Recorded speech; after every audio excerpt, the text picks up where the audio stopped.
Baik, pagi.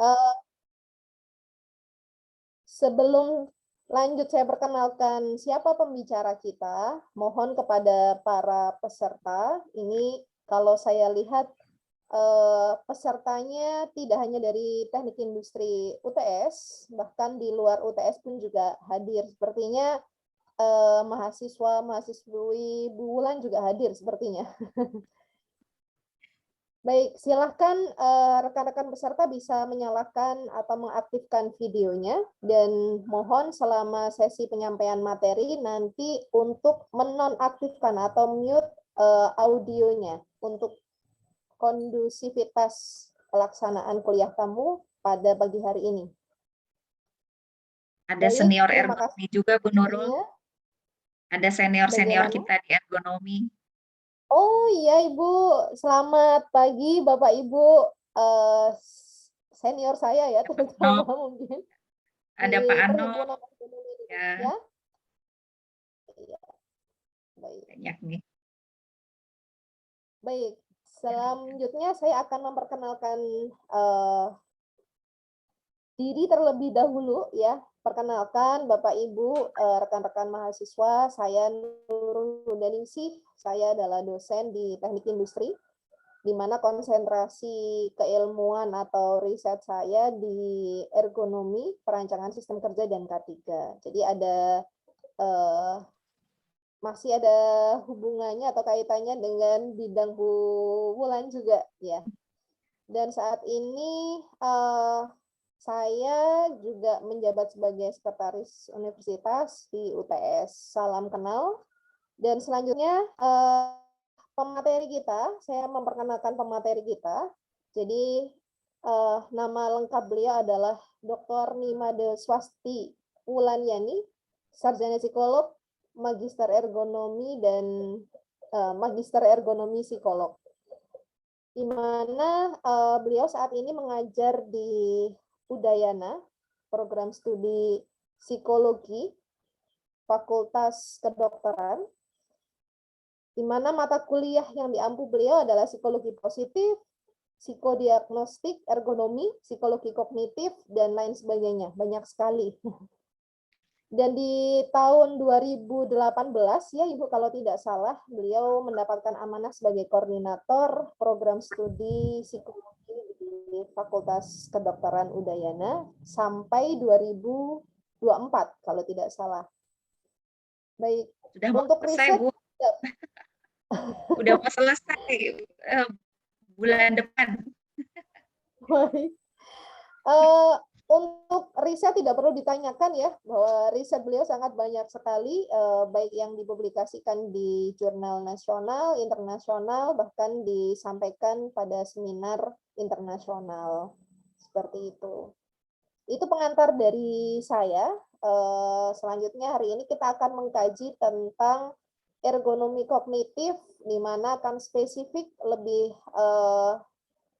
detail lagi tentang microsleep ya. Jadi kita perlu tahu apa itu microsleep, bagaimana bahayanya, dan sebenarnya apa yang menyebabkan microsleep sehingga kita bisa melakukan usaha preventif ya terkait bahaya-bahaya yang mungkin terjadi ketika kita mengalami namanya microsleep seperti itu. Dan tidak berlama lagi saya persilahkan kepada Bu Wulan untuk menyampaikan paparan materi terkait microsleep ini. Silahkan Ibu. Ya, terima kasih Ibu Nurul, Bapak Dekan, salam kenal, Bapak Ibu dosen di UTS, kemudian senior-senior saya dari ergonomi saya lihat ada, dan mahasiswa juga ya, mahasiswa di UTS. Jadi memang seperti dikatakan Bu Nurul, suara saya cukup jelas kah? Jelas Ibu. Jelas ya.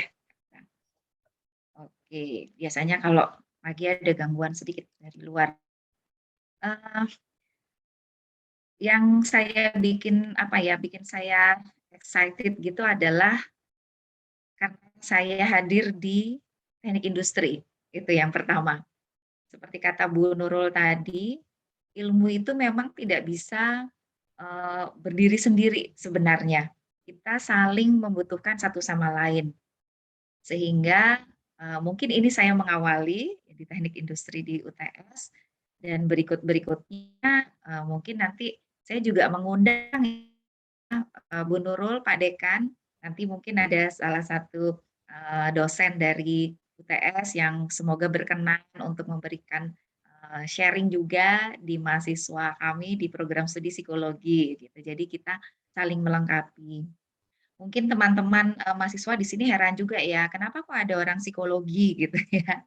Nah, seperti kata Bu Nurul, ergonomi itu sampai sekarang kami meyakini bahwa ergonomi itu sangat apa ya, bisa bisa sangat fleksibel dan memang multidisiplin, begitu. Saya ingat dulu zaman saya ngambil dulu saya S2 ergonominya di Udayana. Nah, kalau tidak salah itu ergonomi pertama yang ada di Indonesia ya, S2 ergonomi pertama. Waktu itu juga saya bingung gitu ya, ini kalau kalau mata kuliah ergonomi memang kami di psikologi mendapatkan di S1, memang ada mata kuliahnya. Kemudian waktu itu saya memberanikan diri gitu ya, saya memang tertarik dengan ergonomi, ada minat, coba untuk mendaftar S2 di Udayana. Nah, ternyata memang sangat menyenangkan. Dan yang paling menyenangkan adalah karena saya jadi banyak belajar dengan teman-teman saya yang dari teknik, dari kedokteran atau dari biologi gitu ya. Karena memang saya merasa nyambung banget nih. Kalau sudah ada unsur psikologinya, unsur fisiknya yang bisa dari teman-teman keperawatan, kedokteran atau biologi katakanlah begitu, dan satu lagi tekniknya. Jadi memang dulu mungkin di sini kalau ada Pak Anong tadi saya intip ya, itu dulu geng saya itu terdiri dari tiga tiga bidang ini gitu. Kami jadinya enak banget kalau diskusi gitu ya, nyambung. Nah, untuk itu juga materi yang saya akan sharing-kan hari ini tentu tidak sempurna, tentu tidak lengkap. Justru saya membutuhkan masukan dari teman-teman di teknik industri, kira-kira what next gitu ya. Syukur-syukur setelah ini kita kolaborasi riset bareng gitu ya, atau kita mengembangkan sebuah kegiatan yang mana itu adalah kolaborasi begitu. Nah, kali ini Senang hati Bu saya dengan diminta ya itu ya, Pak Dekan, Bu Nurul, kita kayaknya perlu tindak lanjuti dengan nanti kolaborasi riset ya. baik. Hmm, iya, iya. Izin saya minta tolong ke panitia, ini Bu Nurul malah yang tayangkan ini saya ya, tayangkan PowerPoint saya, supaya sebenarnya itu tadi saya bisa bisa melihat gitu ya interaksi. Kalau saya share dari laptop saya langsung ketutup gitu ya dengan dengan PowerPoint saya. Oke, di sini saya ambil sedikit gitu ya, judul yang saya berikan gitu ya dari tema yang disampaikan oleh Bu Nurul tadi. Saya mencoba untuk, kita coba ya, apakah terjemahannya dari microsleep itu adalah tidur mikro? Ini saya ngawur ya, ngawur saja, tapi saya berharap begini, eee, kita mengindonesiakan gitu ya, kita coba untuk menggunakan bahasa Indonesia, di setiap kegiatan kita terutama ilmiah, meskipun sulit, sulit sekali.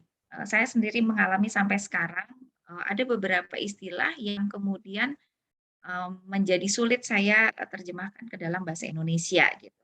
Nah, jadi kali ini mungkin hanya di judulnya saja saya coba menampilkan judulnya adalah tidur mikro gitu ya. Tetapi yang akan kita diskusikan atau yang kita sebut nanti karena lebih keren, lebih bukan keren ya, lebih familiar istilah microsleep, oke mungkin nanti nggak masalah kita bicarakan, kita sebutnya microsleep.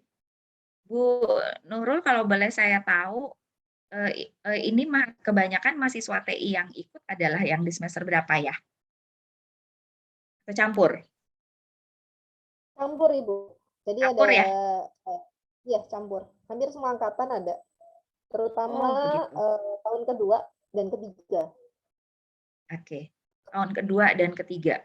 Ini tahun kedua terutama, ini karena saya orang psikologi ya, tahun kedua tuh rasanya mulai berat ya teman-teman. Semester 3 itu tantangan banget deh. Dosennya juga biasanya udah mulai, wah ini kok mahasiswa ada yang mulai goyah nih gitu ya. Waktu semester 1, 2 mungkin masih aman-aman, begitu 3, kok ada yang IPK-nya turun misalnya gitu ya. Nah ini sedikit berbagi, memang semester 3 atau tahun kedua itu challenge ya. Sama lah seperti kalau kita nyetir dalam keadaan tertentu sehingga microslip ini bisa timbul. Gitu. Saya analogikan dengan teman-teman mahasiswa ya. Teman-teman santai ya, teman-teman mahasiswa santai. Nanti mungkin kalau berfoto baru buka kamera, izin begitu ya Bu Nurul.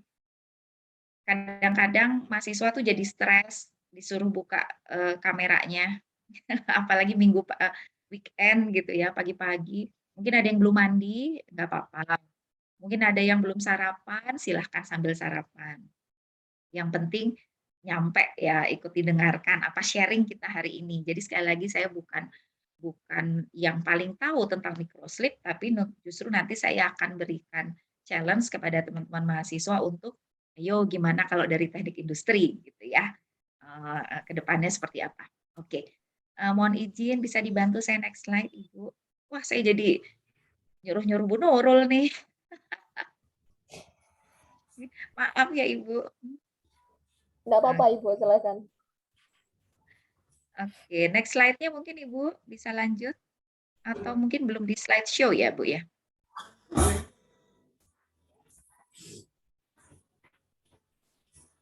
Oke, teman-teman mungkin bisa lihat ya. Ini kalau mau tahu lebih dalam, bisa tanya sama teman-teman yang di kedokteran. Ya, karena kalau kita mungkin sekedar tahu ya, tahu bahwa ini keadaan ini memang nyata, bukan halu ya. Microslip itu bukan halu. Jadi benar-benar terjadi, memang terjadi perubahan kondisi di otak kita pada saat itu, gitu ya. Nah, kalau ingin tahu seperti apa, memang harus ada alat bantunya, gitu ya. Harus ada alat bantu yang melihat rekam otak itu seperti apa. Tapi kurang lebih gambarannya, memang di otak kita ya, di talamus, di otak tengah, begitu, di korteks posterior itu terjadi penurunan aktivitas pada saat kita sedang mengalami microslip tadi atau tidur mikro gitu ya terjemahnya. Jadi sekali lagi ini bukan sesuatu yang khayal, bukan sesuatu yang mistis gitu ya. Kok tiba-tiba saya lewat jalan itu blank gitu ya. Kan sering terjadi ya. Bukan kita tidak percaya. Saya tahu juga bahwa sebagian besar di kita ya, di budaya kita mempercayai hal-hal yang sifatnya tidak ilmiah gitu ya, yang gaib gitu. Silahkan kalau itu mau dipercaya. Tetapi yang microslip ini ya, ini tidak gaib gitu ya. Ini tuh beneran terjadi secara ilmiah, memang betul terjadi. Itu dulu ya kesepakatan kita. Kita coba bicarakan secara ilmiah. Selanjutnya, mohon izin Ibu, tanda-tanda dari microslip-nya. Next slide, iya. Jadi apa ya? Ini tuh kayak ngeblank gitu loh sebenarnya ya. Ngeblank bisa kita cek kalau kita temani teman kita yang lagi nyetir terutama ya paling gampang. Itu adalah itu tadi ngomongnya misalnya nggak nyambung, tatapannya ke depan mungkin ya, seperti kalau misalnya lagi nyetir tuh tatapannya ke depan tapi kelihatan kosong. Nah, saya biasanya kalau nyetir kalau bersama driver kemudian ngetirnya jauh gitu ya, luar kota apalagi malam, itu saya pasti berusaha untuk ada yang duduk di depan, kemudian coba ngecek itu tadi ya, ngecek ini drivernya masih kontak matanya masih oke apa enggak gitu ya, karena ini adalah salah satu tandanya, tatapannya seperti kosong. Kemudian itu tadi kadang-kadang kepala tuh apa ya seperti tertunduk gitu ya, sebentar-sebentar gitu ya. Kemudian seperti kayak terkejut gitu ya misalnya ya, misalnya sedang apa gitu ya, seperti terkejut gitu. Nah itu adalah ciri-cirinya. Dan microslip ini kalau kita habis mengalami ini, itu kita nggak ingat. kita nggak ingat gitu ya. Bahkan mungkin jadinya seger, memang ya. Ya kalau masih bisa segar loh ya. Ini kan waktunya kurang lebih hitungannya detik ya. Hitungannya detik sekali ya, bukan tidak sampai menit ini ya. Jadi betul-betul detik hitungan. Mohon maaf Ibu, mungkin kayaknya ada yang terlewat ya Bu ya di slide yang di atas Bu, mohon maaf, mohon izin. Yang nomor 3, slide nomor 3. Ya, di sini ada definisinya. Iya.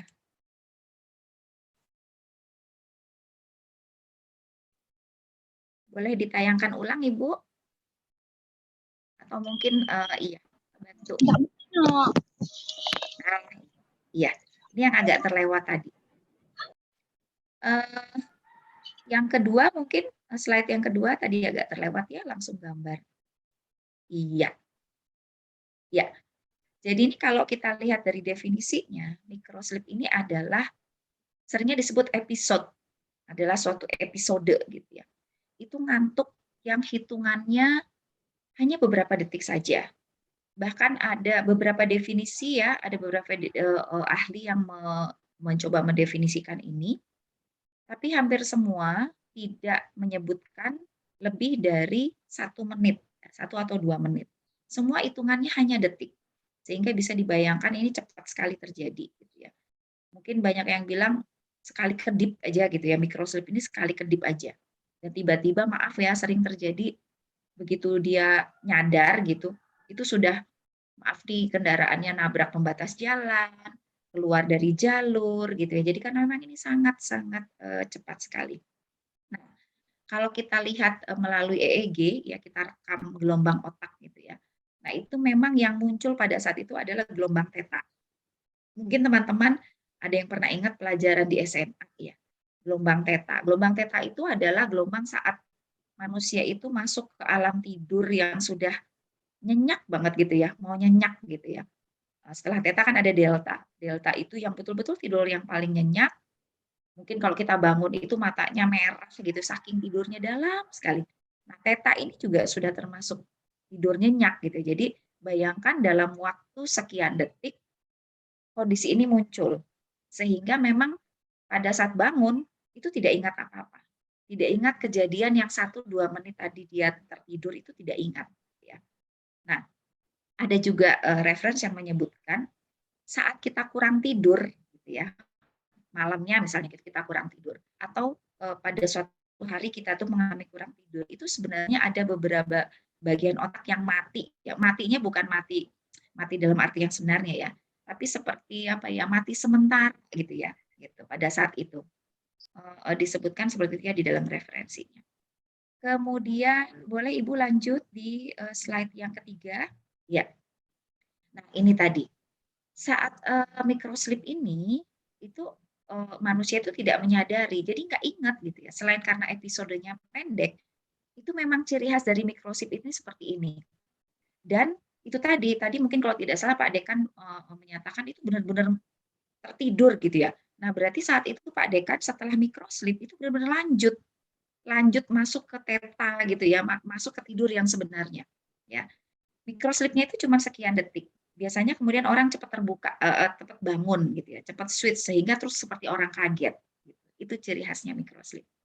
Nah, dan yang perlu diwaspadai yang statement dari referensi yang berikut ini. Microslip itu bisa terjadi pada saat mata kita sedang terbuka, gitu ya. Jadi bukan selalu dalam kondisi matanya tertutup. Ini bisa jadi matanya terbuka seperti tadi, pandangan matanya kosong gitu ya. Tapi matanya terbuka, mungkin bisa jadi dia paksa-paksa gitu ya, sampai matanya dipelotot-pelototin gitu ya. Nah ini juga termasuk microslip, jadi hati-hati. Sekali lagi saya bilang, pada saat teman kita lagi nyetir, driver kita sedang nyetir, itu harus kita cek gitu ya. Dia bisa jadi matanya terbuka, tetapi sebenarnya itu potensial terjadinya microslip. Nah ini tadi, jadi setelah microslip biasanya dia seger, jadi terus tapi kemudian tidak ingat gitu ya, tidak ingat apa yang terjadi.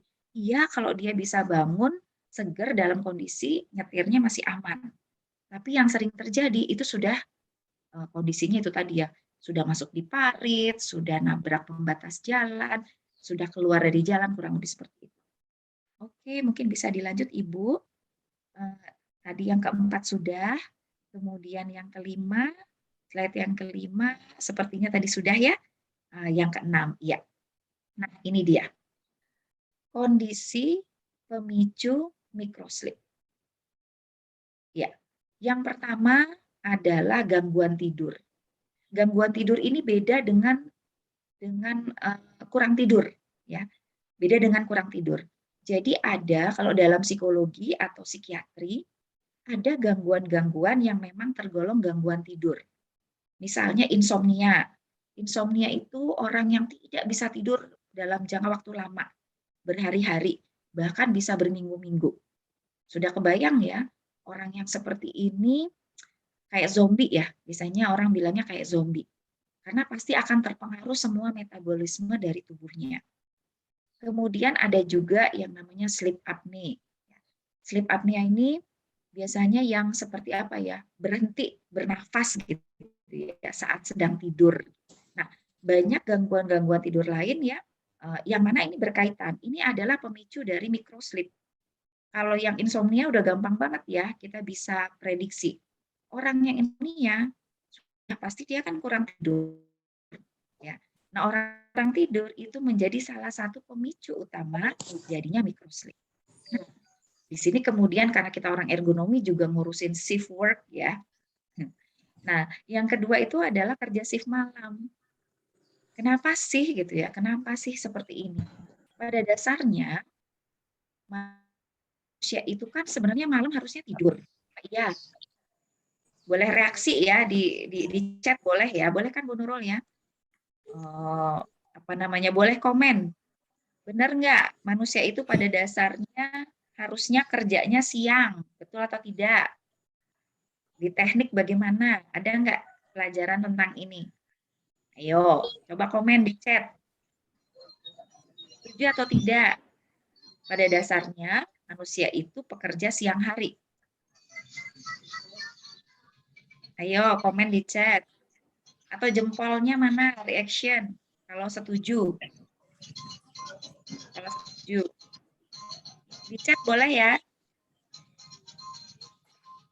Ayo. Oh nggak ada? Oh betul. Katanya ini Mbak Indar. Maaf nih, jangan kalau saya salah ya, karena kadang-kadang ada yang mahasiswa, ada yang dosen. Saya lihat dosen-dosen tidak muda sekali ya. Pak dekannya aja muda sekali. Saya lihat. Oke. Biasanya semangat kerja malam hari. Nah, ini juga. Ini juga yang sering terjadi di teman-teman teknik.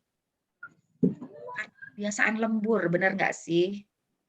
Kalau saya betul, manusia bekerja optimasi sehari, betul. Pada dasarnya, sekali lagi ya, secara alamiah, Tuhan itu menciptakan manusia itu sebenarnya, dia itu bekerja di siang hari, dan pada saat malam harusnya istirahat. Tapi kemudian nggak ada yang jadi satpam dong, betul nggak? Atau misalnya jadinya nggak bisa ngerjain tugas dari Bu Nurul, harus lembur, betul ya? Bukan berarti tidak bisa, ya teman-teman, berarti tidak bisa. Tetapi itu kalau dilakukan dengan sembarangan, yaitu tadi akan membahayakan diri kita. Kalau event itu dia pekerja malam ya, pekerja shift work, kalau di Bali itu hotel ya, bekerja di hotel yang dia masuk malam di rumah sakit gitu ya. Itu kan nggak mungkin. Ada nggak sih di Sumbawa ada rumah sakit yang bukanya hanya jam kerja? Ada tidak? Mau beli? Ada? Kenapa kaki yang untuk merah itu di belakang lutut? Belakang lutut kiri merah-merah. Di Sumbawa ada rumah sakit yang bukanya hanya jam kerja? Tidak. Yo, coba di chat.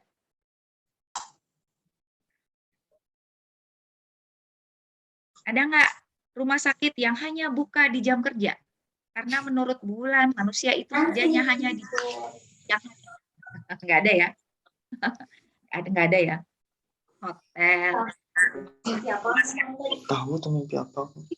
petugas keamanan itu nggak bisa memilih. Alah, Kalau kemudian 19 ketik, tuh lebih banjir sih. ada yang bocor ya suaranya. Oke, ya. Apotek saja ada 24 jam ya. Karena orang sakit obat itu kan nggak bisa, sakitnya nggak boleh malam hari. Nggak ada ya yang begitu ya. Jadi memang faktanya pekerjaan di kegiatan manusia itu tidak bisa diatur semuanya hanya siang hari. Padahal manusia itu pada dasarnya adalah pekerja siang hari. Nah, di ergonomi itu diatur ya, kalau di pelajaran ergonomi ada tuh. Bagaimana kita membuat shift work yang tepat karena manusia pada dasarnya bukan nocturnus ya, bukan pekerja malam. Biasanya diatur berapa hari dia kerja malam, kemudian libur, kemudian kerja pagi atau kerja siang, kemudian malam. Nah, jadi nggak ada yang kerjanya malam terus. Kalau ada yang dapat kerja malam terus boleh protes ya ke HRD-nya, karena itu membahayakan semua orang nanti. Karena pada saat kita kelelahan, maka potensi terjadinya microslip akan semakin tinggi.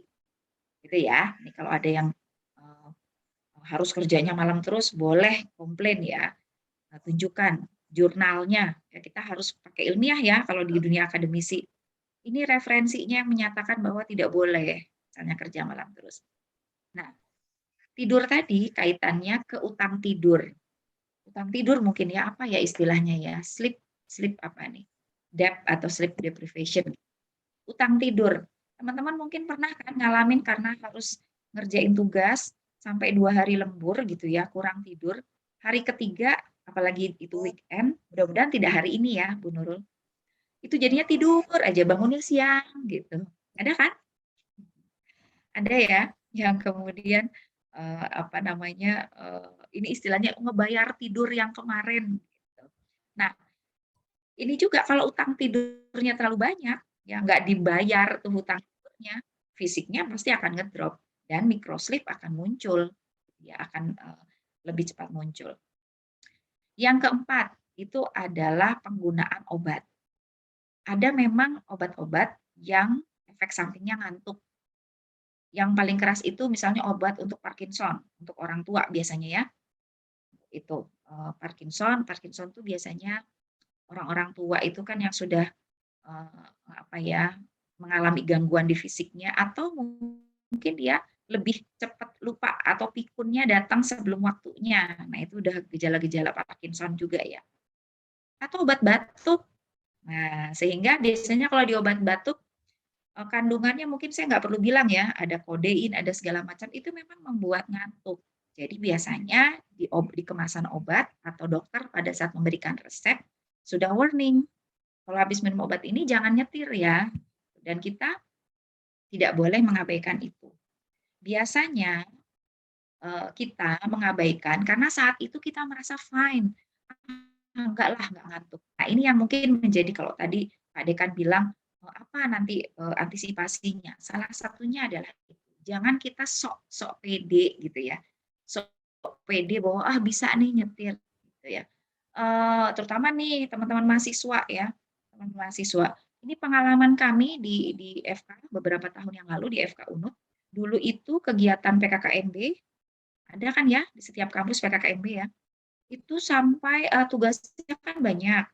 Terus mahasiswa disuruh ke kampus itu subuh-subuh gitu ya, subuh-subuh. Waktu itu ya, wah udah zaman udah lama. Sebelum ada kemudian kita memperbaiki aturan main. Itu jadinya mahasiswa baru tuh lelah. Waktu itu ada yang nabrak ya, dia nyetir terus nabrak. Ya itu karena kelelahan mau tidak mau gitu ya. Meskipun masih muda banget kan. Masih semester 1 itu kan masih yang kencang-kencangnya gitu ya. Tapi sekali lagi harus bisa punya alertness untuk diri sendiri. Kalau sudah begadang, hati-hati, nggak usah nyetir. Gitu. Nah, ini ada yang menarik lagi nih. Nah, ini kalau di ergonomi, bagus nih di riset. Ada kegiatan yang kita sebut monotonitas ya, kalau di ergonomi ya. Itu adalah kegiatan yang monoton. Nah, kita sering banget nih sekarang, karena pandemi, jadinya kan setiap hari bisa berjam-jam ya menatap layar komputer. Gitu. Atau mungkin kalau lagi nyetir ada yang bilang, saya kalau jalanan lurus itu cepat ngantuk. Betul, karena itu sesuatu yang monoton. Sesuatu yang monoton itu bisa menjadi pemicu terjadinya mikrosleep. Dan tentu saja gongnya, pemicunya adalah kelelahan. Ya. Kalau sudah lelah karena apapun itu pasti akan memicu terjadinya mikrosleep. Ya. Jadi ini yang harus kita waspadai. Kalau di ergonomi ini sangat diutamakan ya, faktor kelelahan. Nanti seperti apa kelelahan akan kita bicarakan berikutnya. Boleh next slide. Slide berikutnya. Ya. Kalau kita lihat, tadi saya sudah singgung ya, tentang mikrosleep itu gelombangnya seperti apa. Normalnya manusia itu begini, kita tuh kalau tidur begini. Kita kalau lagi terjaga itu alfa. Tapi kalau lagi konsentrasi, mudah-mudahan seperti sekarang ya, ada yang sedang full konsentrasi, ada yang mungkin sambil jalan, karena tadi saya lihat ada yang lagi di outdoor. Kalau sambil jalan mungkin dia bisa beta, bisa alfa ya. Karena beta itu adalah pada saat kita betul-betul full, terjaganya betul-betul full attention, gitu ya. Itu beta. Kalau terjaga dalam situasi yang biasa-biasa saja, itu alfa. Nah, dari waktu kita tidur itu sudah masuk ke theta, delta. Ya. Setelah itu ya nanti balik lagi. Gitu ya. Kalau kita bangun ya balik lagi nanti ke alfa. Kurang lebih begitu. Nah, seperti yang saya singgung tadi, si microsleep ini sebenarnya adalah theta yang muncul. Coba bayangin. Secara alamiah theta itu kan kita tidur. Dan itu munculnya tiba-tiba pada saat sedang alfa. Lagi nyetir itu kan bisa alfa dan beta. Ya. Tiba-tiba muncul si theta ini. Jadi begitu membahayakan sebenarnya. Next. Ya. Karena kita bicara tentang tidur. Tidur itu sebenarnya ada dua macam. Tidur yang REM, apa itu REM gitu ya. Nanti silakan boleh dicari. Itu sebenarnya adalah rapid eye movement. Kalau tertarik bisa searching. Nah, di Google banyak ya, Google Scholar banyak juga hasil penelitian. Tidur itu ada yang namanya non-rapid eye movement, kita sebutnya NREM atau non-REM, dan ada yang REM. Ini kayak nyetir aja ya pakai rem. Tapi istilahnya gini deh, ada tidur yang sudah sampai mimpi, ada dan ciri-cirinya gini. Kenapa disebut sebagai rapid eye movement? Pernah mungkin lihat temannya lagi tidur ya sebelum dijailin, saya tahu ya mahasiswa suka ngejailin temannya kalau tidur ya. Misalnya kalau lagi camping atau lagi di mana gitu. Coba lihat di kelopak mata, di bola matanya itu suka masih bergetar-getar. Gitu kan? Masih ada kayak gerakan-gerakan. Nah, itu REM ya. Kalau sudah non REM itu ya berarti sudah yang betul-betul tidurnya benar-benar apa sih ya? Nyenyak gitu ya. Sudah tidak ada lagi gerakan-gerakan di matanya. Gitu ya. Kalau tertarik tentang tidur nanti akan kita bicarakan di sesi yang lain ya. Tapi kali ini kita sedikit membahas saja bahwa microsleep ini bukan terjadi di salah satunya atau bukan tergolong REM ataupun non-REM. Dia spesifik. Jadi dia bukan sebuah siklus, itu maksudnya begitu. Karena kalau yang REM dan non-REM itu terjadinya cukup lama, hitungannya menit, jam. Kalau microsleep hitungannya detik, sehingga para ahli menyebut dia ini tidak masuk mana-mana. Ya, dia bukan bagian dari REM, dia bukan bagian dari non-REM. Ya, oke, next slide. Ya, ini ada manusia itu punya saklar. Saklar itu apa ya? Kayak tombol on off gitu ya di otak kita. Kita punya yang namanya saklar tidur. Teman-teman bisa baca. Kalau kita tidurnya cukup, ya kualitas tidurnya cukup, saklar tidurnya itu nyala gitu ya. Dan pada saat siang hari kita beraktivitas, saklar tidurnya nonaktif, gitu ya. Karena dia baru nyala pada saat malam hari. Itu sebenarnya di badan kita itu dari sononya, gitu ya. Sebenarnya kita punya seperti itu. Nah, pada waktu malam saklar tidurnya tadi nyala, sehingga terus kemudian gerakan otaknya lambat dan kemudian semua otot-otot kita juga melemah dan akhirnya kita tidur. Ya. Kenapa manusia pada umumnya sekali lagi ya akan lebih cepat tidur jika lampunya dimatikan. Gitu. Coba ada yang komen di chat, silahkan. Kenapa kita lebih cepat ngantuk, lebih cepat tidur kalau lampunya dimatikan? Yo, coba ada komen 1, 2 di chat.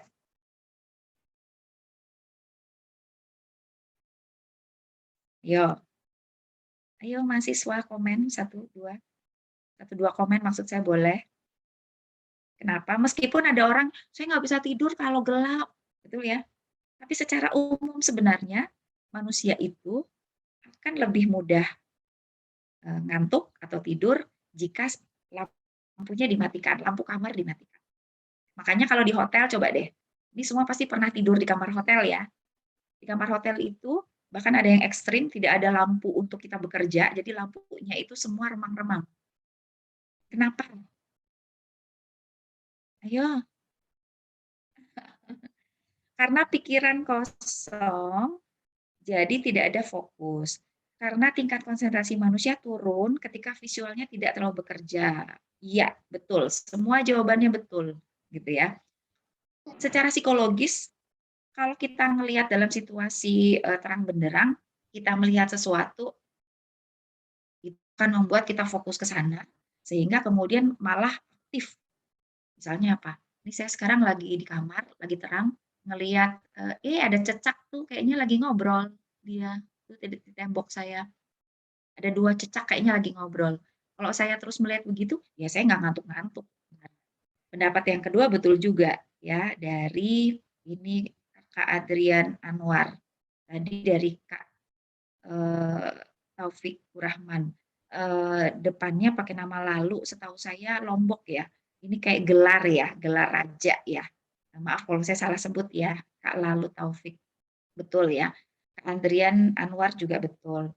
Jadi itu tadi, kalau visualnya kita tidak terlalu bekerja, artinya dalam kondisi yang dia lebih redup gitu ya, dia akan tidak akan aktif, sehingga kemudian kita menjadi badan kita tuh menjadi ikut tidak aktif, otot-otot juga melemas, jadi kita lebih mudah untuk rileks dan tidur gitu ya.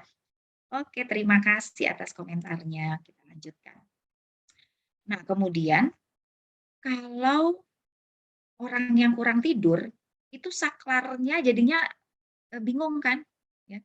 Dia galau nih, ini sudah remang-remang, udah malam, tapi kok saya harus kerja? Si badannya harus kerja, otaknya harus kerja. Misalnya lembur bikin tugas dari Bu Nurul gitu ya. Ini kalau terus terjadi seperti ini, saklarnya kan bingung. Nah, inilah yang membuat si microsleep-nya ini juga jadi mudah muncul. Gitu ya, teman-teman ya. Oke. Yuk lanjut. Mohon izin dilanjutkan. Next slide. Ini ada beberapa penelitian yang menyatakan tentang kalau kuantitas tidurnya kurang, itu akan berdampak negatif terhadap performa saat mengemudi. Jadi pelanggaran batas kecepatan itu kasusnya banyak, lebih dari 50% gitu ya.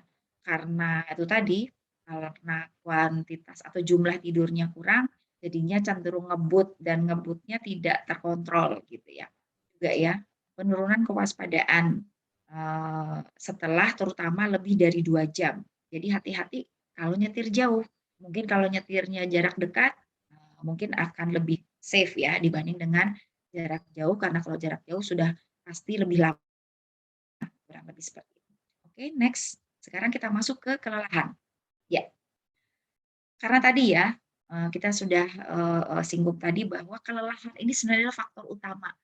Mau karena kelelahannya karena kurang tidur, kelelahannya karena kebanyakan kerja, apapun. Tapi kalau sudah itu kelelahan, itu sudah lelah, maka itulah menjadi sumber utama terjadinya microsleep. Sementara kelelahan itu pemicunya atau penyebabnya macam-macam. Benar nggak teman-teman? Ada yang lelahnya karena habis berkegiatan fisik. Misalnya habis bersih-bersih kantor, habis bersih-bersih rumah yang betul-betul bersih-bersih dari lantai sampai atap, sampai gentengnya dibersihkan misalnya gitu. Pokoknya ini adalah kelelahan secara fisik karena kerja fisik.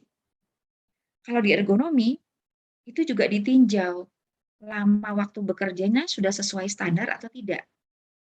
istirahatnya pada saat bekerja sudah sesuai atau tidak. Kalau di ergonomi itu ada aturannya. Makanya ada yang disebut istirahat pendek dan istirahat panjang. Misalnya dalam waktu 1 hari, manusia disarankan bekerja itu 8 jam dalam sehari. Tidak lebih. Kalau sudah lebih berarti harus hati-hati. Karena itu tidak sesuai dengan kapasitas kita, kapasitas manusia. Tapi 8 jam juga tidak non-stop.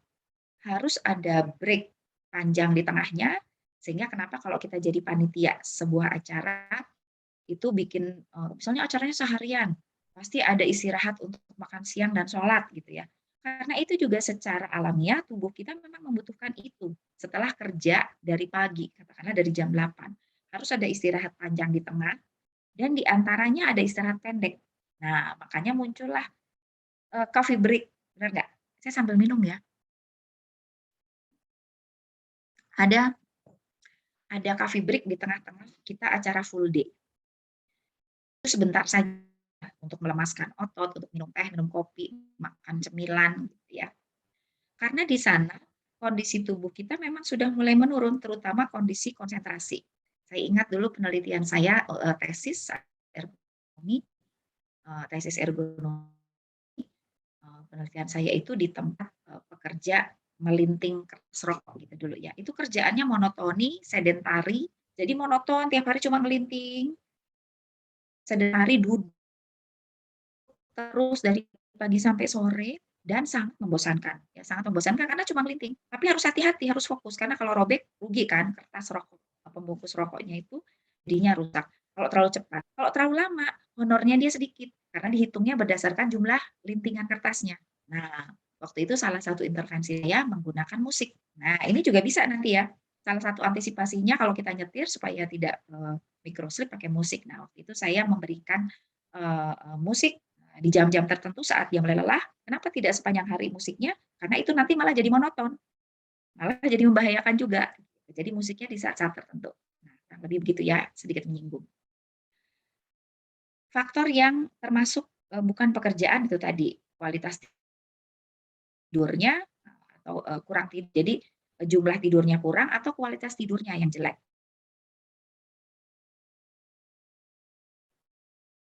Bisa benar, padahal dia di tempat tidur mungkin, apalagi sekarang ya, mahasiswa kan sekarang jadi kaum rebahan nih, benar nggak? Benar apa benar? Benar kan? Kalian kaum rebahan kan di tempat tidur, sekarang aja pasti ada yang di tempat tidur. Enak kan? Cuacanya nggak terlalu panas misalnya gitu, dingin, hujan, akhirnya tempat tidur. Nah, tapi tidak tidur gitu. Nah, ini tidak termasuk dengan tidur ya. Tidurnya kualitasnya tidak bagus gitu. Nah, itu menimbulkan kelelahan. Nah, kebetulan saya orang psikologi, jadi saya juga akan menyinggung tentang kelelahan yang diakibatkan oleh kelelahan mental. Kelelahan mental ini menimbulkan microslip juga. Kok bisa gitu ya? Itu tadi kan karena kita sepakat bahwa kelelahan memicu terjadinya microslip. Sementara kelelahan ada dua, bisa secara fisik, secara mental. Kalau anak sekarang bilangnya apa ya? Kalau kelelahan mental ya, saya agak lupa nih. Tapi orang lebih kelelahan mental itu bisa terjadi tadi karena kita harus punya punya tanggung jawab dalam pekerjaan yang cukup berat. Kemudian kita harus berapa hari kemarin atau seharian kita harus konsentrasi, hati-hati gitu ya, kerjaan yang sangat berisiko. Nah, itu beban termasuk beban mental. Contohnya pilot ya. Pilot itu mungkin kelihatannya gampang, semuanya sudah otomatis ya, di kokpitnya pilot sudah otomatis. Tapi dia itu kelelahan mentalnya tinggi. Karena dia tadi ya pengambilan keputusannya dia harus tepat pada saat cuaca buruk bagaimana gitu ya. Perhatian dia meskipun semua sudah otomatis itu dia harus full attention betul. Sehingga gajinya pilot gede-gede ya. Siapa yang ada pilot di sini? Jangan iri karena memang tanggung jawab dia besar, resiko pekerjaan dia besar. Jadi wajar kalau gajinya juga besar. Nah, yang saya tebalkan yaitu stres. Apakah di sini ada yang tidak pernah stres? Coba jawab di chat. Coba angkat tangan atau mungkin ya reaction, siapa yang tidak pernah stres sepanjang hidupnya? Sampai sekarang nih umur 20-an ya sekarang ya. Siapa yang tidak pernah stres? Coba saya mau lihat. Angkat tangan, reaction. Udah ya? Nggak ada. Semua pernah stres, benar? Benar, semua pernah stres? Oke, nggak ada yang angkat tangan ya. Berarti memang semua manusia itu mau sudah tua kayak saya, mau sudah dewasa seperti Bu Nurul, masih remaja seperti Mbak Fitri gitu ya. Mbak Fitri masih remaja ya. Itu pasti pernah stres. Nah, hati-hati. Stres ini bisa menjadi pemicu kelelahan ya, dan juga kalau sudah lelah bisa menimbulkan microsleep tadi. Nah, sekarang kita lanjutkan. Kenapa gitu ya? Sekarang kita bicara tentang stres. Lanjut. Next slide.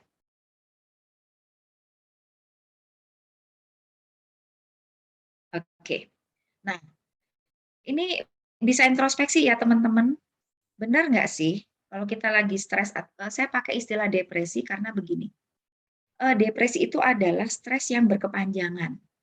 Jadi kalau stres-stresnya masih oke lah gitu ya, masih tidak berkepanjangan, itu nggak apa-apa. Justru misalnya ya stres itu kadang kita butuhkan. Kalau nggak stres, nggak belajar untuk UAS, benar nggak? Mbak Fitri benar ya? Kalau nggak stres nggak belajar. Kalau terlalu santai, jadinya nggak ada pemicu untuk belajar. Misalnya ya, itu contoh ya. Jadi stres itu perlu. Nah, yang saya tampilkan di sini adalah stres yang berkepanjangan. Ini yang kita sebut sebagai depresi. Depresi itu bisa menjadi pemicu kelelahan. Teman-teman pernah nggak ada yang habis berantem sama pacarnya, diputusin sama pacarnya, habis berantem hebat, nangis, habis nangis tidur, matanya terus bengkak-bengkak. Pernah? Siapa yang pernah? Coba reaction, angkat tangan. Ada nggak? Agung Satria, ini fotonya banget, tapi saya ingin tahu, kamu pernah stres nggak, Agung?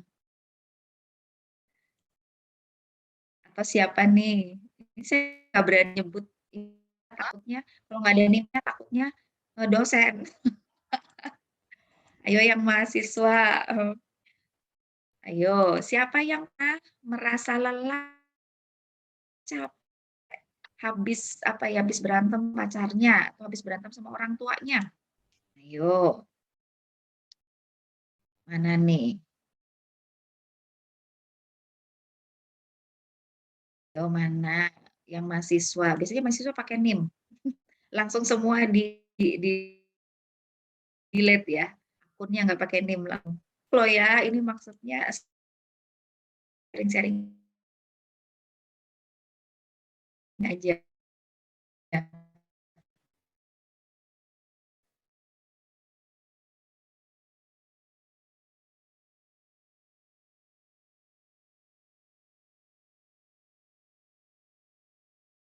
Nggak jadi.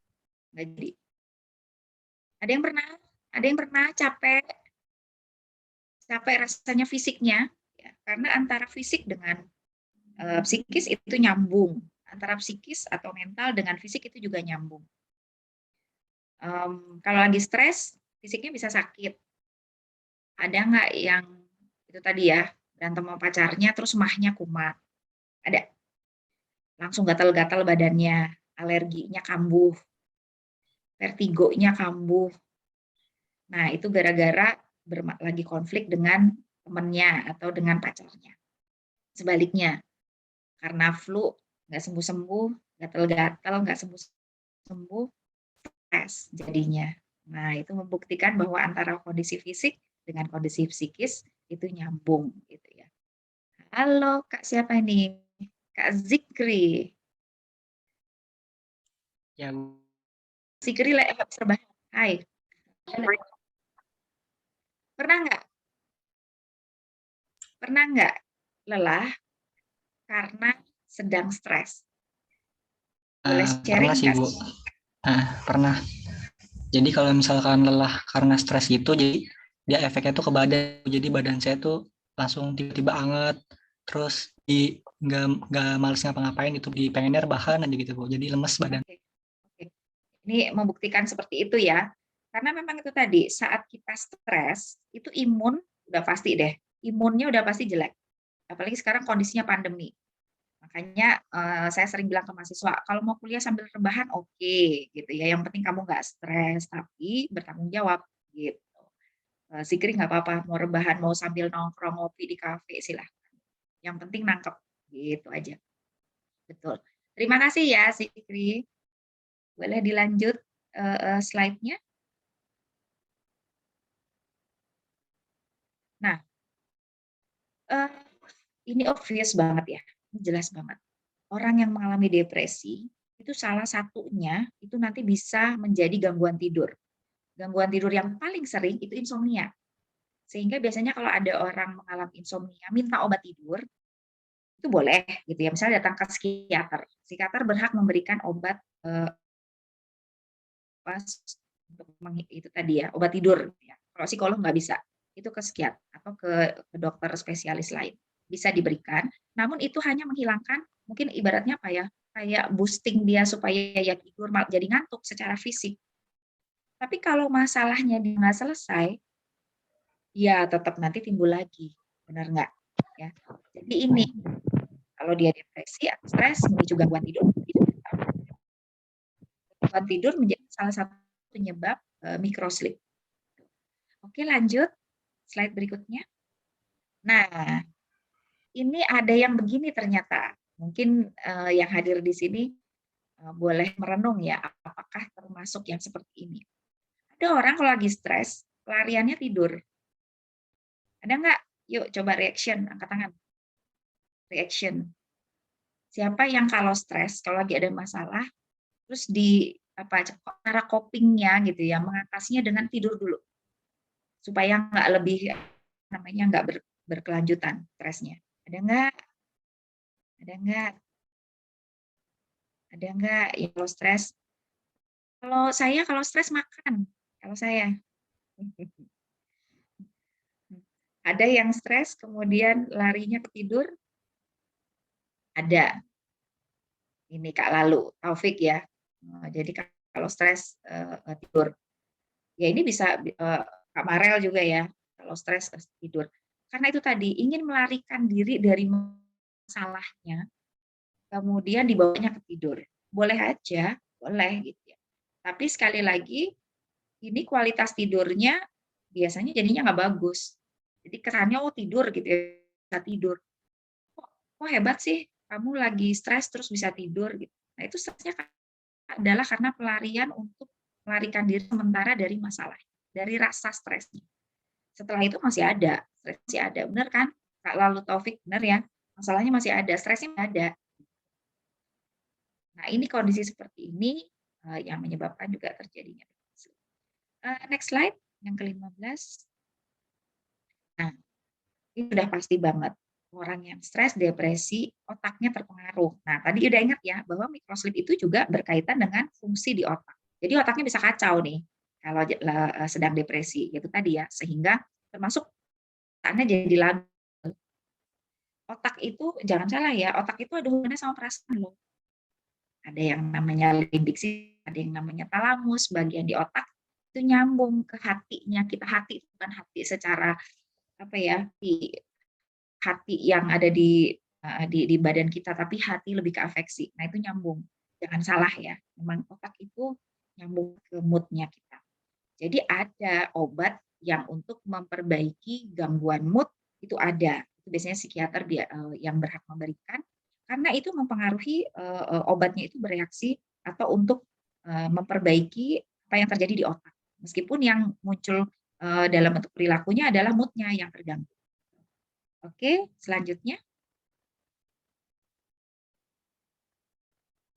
Ya, kalau ditanya, terus gimana dong kita untuk mengukur kewaspadaan kita, terutama sebelum nyetir. Sebelum nyetir, kan yang fokuskan hari ini adalah karena itu yang berbahaya. Mati, Bocor nih.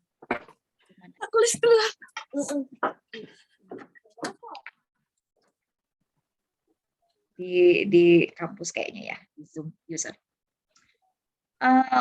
mengukur ngantuk atau mengukur kewaspadaan kita. Banyak teman-teman bisa browsing ya, banyak di dunia ini gitu ya. Banyak lab yang macam-macam ya, yang menggunakan alat macam-macam. Saya lupa ini ada di lab mana, kalau tidak pernah saya lihat di Australia juga ini. Jadi orang saya kayaknya berikan ini prosedurnya ini ada di slide berikutnya ya. Jadi orang ini direkam gitu ya, dilihat apa yang terjadi. Nah, ini kurang. Jadi dia ya disuruh duduk aja, duduk atau tidur gitu ya, yang rileks. Disuruh diam. Disuruh diam kurang lebih sampai 40 menit gitu ya. Sampai 40 menit diam, nggak ada ngapa-ngapain dan tidak boleh, maksudnya tidak boleh berusaha supaya tidak ngantuk. Biasanya kan kita suka gini-gini. Saya kadang-kadang gini kalau ngantuk tuh saya gosok-gosok tangan saya biar hangat ya, terus saya tempelkan di pipi saya, atau saya ginikan kuping saya gitu supaya hangat. Nah itu biasanya kalau saya lagi ikut kuliah terus ngantuk saya begitu, terserah gitu ya. Tapi yang ini nggak boleh, ya ini nggak boleh. Jadi dia betul-betul harus diam dan berusaha untuk terjaga kurang lebih 4 jam bengong gitu kan biasanya bikin kita ngantuk. Kalau tertidur itu dibangunin lagi gitu sama si laborannya ya, sama orang yang di lab itu. Jadi kurang lebih seperti itu ya tes yang pertama yang kita sebut dengan MWT ini. Kalau saya sih nggak ada di sini, nggak tahu di labnya teman-teman ya, di lab teknik biasanya kan lebih canggih.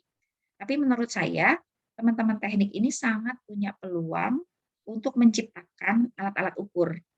Ya, di kognitif ergonomi itu sangat banyak peluang untuk menciptakan alat ukur. Selanjutnya, ini yang lebih sederhana. Next slide, lebih sederhana. Ya, namanya ruler test. Tesnya pakai penggaris, gitu ya. Itu mudah-mudahan gambar yang saya cari bisa. Ini dua orang, ini sebenarnya dua orang ya, yang mau diukur dan yang mengukur. Gitu. Nah itu penggarisnya dijatuhin dari atas gitu, cek gitu. Terus yang bawah tinggal nangkep. Gitu. Itu nanti diukur dia di angka berapa tangkapannya dia. Tangkapannya itu pakai jempol dan gitu, gitu ya. Itu diukur. Jadi nanti baseline-nya adalah data dari dia yang di awal. Terus dilihat seperti itu. Ini gampang banget. Kemudian ada juga yang namanya KSS. Ini jadi mengukur diri sendiri ya, lebih ke self assessment. Jadi ini sifatnya subjektif. Kalau yang ini. Ya, ini gampang banget, tapi itu tadi subjektif sehingga sering meleset.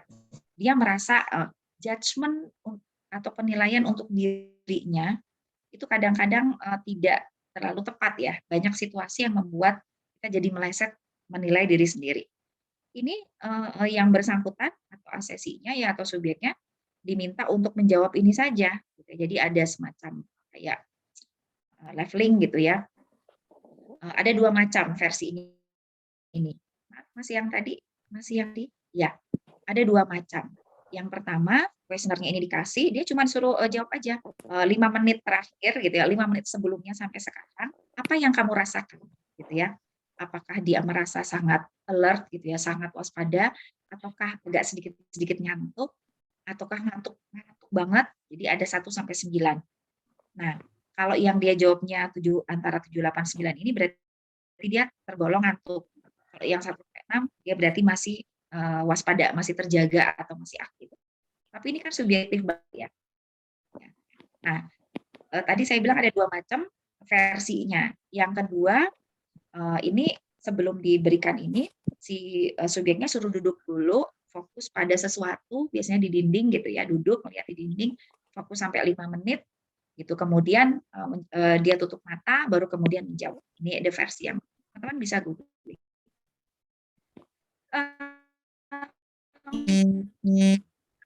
Saya sekali lagi teman-teman di teknik sangat berpeluang untuk menciptakan alat yang intinya yang ruler tadi kan waktu reaksi. Nah kebetulan misalnya di lab psikologi di Udayana kami punya alat yang kita bisa pakai untuk reaction time. Itu tuh ada warna gitu ya, ada warna warna berputar gitu. Kemudian atau stimulusnya macam-macam. Dia bisa pakai tekan tombol. Kalau nanti stimulusnya hijau, dia harus tekan tombol warna hijau. Stimulusnya merah, dia tekan warna merah. Kurang lebih begitu. Terus nanti ada gangguannya, ada bunyi, ada sinar. Intinya mengukur kecepatan reaksi. Jadi semakin cepat orang bereaksi, artinya dia semakin menunjukkan kewaspadaan. Makin lambat reaksinya, menunjukkan dia semakin ngantuk, gitu, atau dia tidak fokus. Prinsipnya sederhana sekali. Nah, teman-teman silahkan menyusun sebuah alat untuk mengukur reaksi. Nah, ini bisa mengukur itu tadi untuk microslip-nya, gitu. Nah, bayangan saya sih begini ya. Untuk nyetir misalnya, teman-teman di teknik mungkin bisa membuat sebuah detection gitu ya. Kayaknya di luar negeri udah ada deh teknologi seperti ini. Mungkin lewat wajah atau lewat mata gitu. Dilihat waktu kita naik mobil ada macam detektornya untuk melihat apakah dari wajah, dari mata misalnya kelihatan potensi kita ngantuk. Nah, misalnya gitu gimana? Silahkan ya teman-teman berkreasi ini. Sudah ada terjual Oke, lanjut. di marketplace, Bu. Sudah ada ya? Sudah ada. Nah, apalagi ada begitu. Ya. Sudah ada ya. Nah, oke, saya kira itu sangat membantu gitu ya. Kewaspadaan kita sebelum nyetir ya, kalau ada seperti itu akan bagus. Tetapi sekali lagi kembali ke diri kita, jangan terlalu percaya diri untuk nyetir kalau kondisinya seperti yang sudah kita sebutkan tadi. Oke. Lanjutkan sedikit, yang ke-19. Oke. Di sini saya menegaskan bahwa nyetir itu adalah multitasking. Ini yang saya bilang multitasking ini terjemahannya masih belum familiar. Multitasking itu kalau di kamus di KBBI diterjemahkan sebagai tugas berganda. Bukan ganda ya, kalau ganda itu dual task, kalau multitasking itu berganda. Kebetulan dulu disertasi saya tentang multitasking.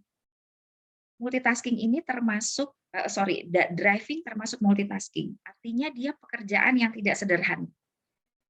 Kita lihat di slide berikutnya. Multitasking itu secara teoritis seperti ini. Slide berikutnya. Ya. Bisa Bapak Ibu teman-teman lihat kontinum dari multitasking menurut Salvucci itu ada yang hitungannya jam, ada yang detik. Jadi proses switch ya, proses dia switching attention dari satu hal ke hal yang lain. Nah, teman-teman bisa lihat mengemudi itu hitungannya detik, apalagi kita sambil ngobrol.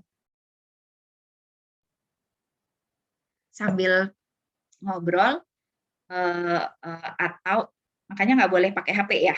Kalau lagi nyetir nggak boleh berbincang di HP. Kalau kita nemenin teman supaya dia nggak ngantuk, berbincang hal-hal ringan itu disarankan. Tapi kalau apalagi berarti dia harus megang. Meskipun sekarang kalau terpaksa sudah ada ya holder untuk HP itu membantu sebenarnya untuk ini supaya tidak terjadi itu tadi ya seperti itu. Nah, kita sepakati bahwa nyetir itu adalah sebuah pekerjaan yang multitasking, artinya membutuhkan attention yang sangat tinggi. Sehingga sama sekali tidak disarankan untuk melakukan hal-hal lain yang bisa mendistract konsentrasinya. Oke. Dan kalau dari temuan saya saat disertasi kemarin, bukan kemarin ya, udah lama nih, 2013. Slide berikutnya, Bu Nurul. Ya. Yang saya temukan waktu itu pertama, orang yang bisa melakukan multitasking yang bagus melakukan multitasking, dia harus punya sumber daya atensi. Jadi artinya betul-betul harus konsentrasi. Sekali lagi bukan orang pinter ya, tapi maksudnya harus yang mampu konsentrasi. Ini yang pertama. Next slide. Yang kedua, orangnya harus bisa mengkontrol diri. Fleksibel. Fleksibel artinya ada sesuatu perubahan, dia cepat bereaksi. Kebayang kalau kita lagi di jalan ya, terus ternyata wah jalan di sana kelihatan mau ditutup, atau ternyata kok hujan deras, terus di depan sana banyak pohon. Orang yang fleksibel itu akan cepat mengambil keputusan, dia akan berhati-hati bahwa wah ini hujan deras atau hujan angin, di depan sana adalah jalanan yang banyak pohonnya, sehingga dia akan lebih berhati-hati atau mungkin mengambil keputusan untuk mencari jalan yang lain, misalnya begitu. Next slide. Nah, satu hal lagi, orang yang multitaskingnya baik adalah yang punya kecepatan motorik bagus dan kecepatan proses mental. Kebayang orang yang lagi ngantuk, motoriknya pasti jelek, tidak bisa cepat gitu ya, dia bereaksi. Nah, sehingga sudah kelihatan ya kenapa pada saat mengantuk tidak boleh nyetir, ini semakin kuat lagi. Selanjutnya Ibu. Ya, ini antisipasinya. Meskipun ini subjektif, tidak setiap orang bisa melakukan gitu ya, atau cocok untuk setiap orang. Misalnya dia ada potensial sakit jantung, ya jangan minum kopi gitu ya. Atau menderita penyakit lain, ya jangan minum kopi. Tapi secara umum, karena kopi itu sebenarnya termasuk stimulan gitu ya, stimulan untuk kita awake, kita alert. Jadi biasanya ini bisa ya. Bahkan ada yang gini loh, ini sharing saya juga sedikit, beberapa teman kalau nyetir jarak jauh terus dia takut ngantuk gitu ya, takut ngantuk. Karena kalau minum kopi sulit misalnya gitu, atau makan permen sulit, nggak nendang, itu ada yang pakai cabai kering. Ada nggak di sini? Jadi cabai ditaruh, kebetulan kakak saya juga. Kalau dia mau nyetir jauh, untuk alertness, dia taruh cabai di sampingnya. Jadi pada saat menyetir sekitar 1,5 jam atau 2 jam, terus dia makan cabai. Jadinya matanya melek lagi katanya, menghindari ngantuk. Silahkan dicoba gitu ya. Tapi ada orang yang ambang pedasnya tinggi, ini mungkin nggak nendang ya buat dia ya. Kemudian tetap beraktivitas, artinya itu tadi supaya tetap terjaga otaknya, seperti tadi yang ngobrol, dengerin musik, itu juga bisa. Dan yang pasti harus tidur cukup, ya. Harus tidur cukup. Ini disarankan secara umum kita tuh tidur dalam sehari 7 sampai 9 jam. Ya mungkin kita nggak bisa ya, Bu Nurul ya, kita sekarang 9 jam nanti nggak bisa bikin ini ya materi untuk ujian mahasiswa misalnya gitu ya kalau 9 jam. Mungkin kita antara 7-8 gitu. Nah, tentu saja yang paling benar adalah kalau kita ngantuk jangan nekat untuk nyetir, tetapi beristirahat dulu. Dan yang disarankan adalah setiap 1-2 jam sekali kalau kita nyetir jarak jauh. Oke, next slide. Ya, ini yang mengemudi ya. Berhenti aja dulu, tadi sudah ya. Tanda-tandanya gini, kalau sudah mulai matanya rasanya agak berat, udah ke pinggir dulu aja. Tidur, dengerin musik. Dan musiknya jangan musik yang apa ya, kayak musiknya siapa? Payung Teduh gitu. Ada yang tahu Payung Teduh? Jangan Payung Teduh, itu nanti malah jadi baper. Jangan musik siapa? Raisa, jangan gitu ya. Tapi mungkin yang lebih temponya lebih cepat gitu ya. Atau paling tidak membuat kalau kita suka dengan lagu itu kita jadi ikut nyanyi gitu. Nah, itu kan menghilangkan lagunya Kus Plus mungkin ya kalau zaman saya. Next slide. Nah, itu tadi kalau mengemudi, sekarang mungkin pada saat bekerja. Nah, ini tadi. Kalau saat bekerja ini tetap sangat membahayakan. Sudah banyak kejadian karena terjadinya microsleep sehingga kalau tidak salah Chernobyl itu dulu juga ternyata penyebabnya adalah ada human error dan pekerjanya juga mengalami microsleep setahu saya bacaan yang saya baca. Kemudian ada lagi yang kecelakaan pesawat itu ya, kecelakaan pesawat. Kalau kecelakaan mobil udah banyak banget yang seperti itu, kecelakaan kereta gitu. Biasanya gini sih, dari media menyebutkan sopir ngantuk pada saat karena memang sudah ada tanda, biasanya kalau ngantuk kan remnya mungkin jadi lebih lajunya mobil agak melambat. Gitu. Tapi sopirnya nggak merasa, waktu diwawancara dia bilang enggak kok gitu, saya tidak merasa. Nah kalau dia sudah bilang begitu, kemungkinan yang terjadi adalah microsleep, karena hitungannya detik sekali lagi, jadi dia nggak menyadari bahwa dia tuh tadi tertidur sesak. Ini kalau di kantor ya harus ada stretching setiap katakanlah 2 jam. mungkin ambil minum, jadi jangan semuanya didekatkan gitu. Kalau sudah dekat semua, enak ngambil makan tinggal begini, ngambil minum tinggal begini, terus ngambil apa-apa tinggal, maksudnya nggak usah bangkit dari kursinya kalau di office. Nah itu sebenarnya malah kurang baik karena jadinya badan kita kurang bergerak, kakinya juga jadinya duduk terus di kursi, even kursinya sudah ergonomis sih, kursinya adjustable, sudah enak, cocok dengan ukuran poplite kita, tapi kalau tidak bergerak, namanya manusia, itu pasti akan terjadi masalah di sana. Oke, lanjut lagi, kayaknya udah hampir habis. Ya, sudah habis rasanya. Ini salah satu atau dua referensi yang saya pakai untuk membuat materi ini. Saya kira begitu, Bu Nurul, dari saya. Semoga bisa diterima oleh teman-teman, dan yuk kita diskusi sama-sama. Baik, terima kasih Bu Wulan. Sangat jelas dan lengkap ya paparan dari beliau. Kalau untuk teman-teman yang ingin menyampaikan pertanyaan atau melontarkan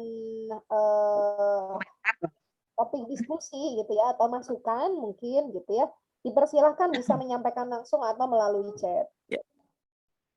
Oh ya, perlu saya sampaikan di kuliah umum ini bagi penanya nanti ada door prize, ada 2 door prize yang akan diberikan ya. Jadi silakan menyampaikan pertanyaan. Silakan. Baik, di screen saya ada saudara Mas Adrian Anwar ya yang mengacungkan tangan. Baik, silakan Mas Adrian. Baik Bu, mohon maaf sebelumnya izin mematikan kamera soalnya lagi kondisi tidak stabil Bu, kondisinya lagi tidak kondusif. Jadi langsung saja ke pertanyaan saya Bu tentang ini, tentang konsentrasi kan. Kayak yang tadi Ibu bilang ketika kita nonton di laptop atau untuk melihat di laptop itu kan, layar laptop itu kan otomatis kayak terjadi ngantuk begitu kan. Sedangkan kan itu kayak sesuai di pemikiran saya itu kalau misalnya kita nonton, nah kita nonton itu cenderung kita untuk konsentrasi melihat film itu Bu, misalnya untuk menonton kan, cenderung kita konsentrasi untuk menonton film kan, atau misalnya ngerjain tugas, konsentrasi kita akan tentu untuk mengerjakan tugas itu. Tapi kenapa kok kita cenderung lebih ngantuk gitu Bu? Maksudnya tidak sesuai dengan teori yang saya maksudkan gitu Bu. Ya. Teorinya misalnya kita nonton atau kita kerjakan tugas itu otomatis kan kita konsentrasi untuk mengerjakannya. Jadi motor kita juga bekerja lebih keras, tapi di kenyataannya kok kita ngantuk begitu Bu. Mungkin Baik. Ya. Pertanyaan. Ya. Silakan Bu Wulan.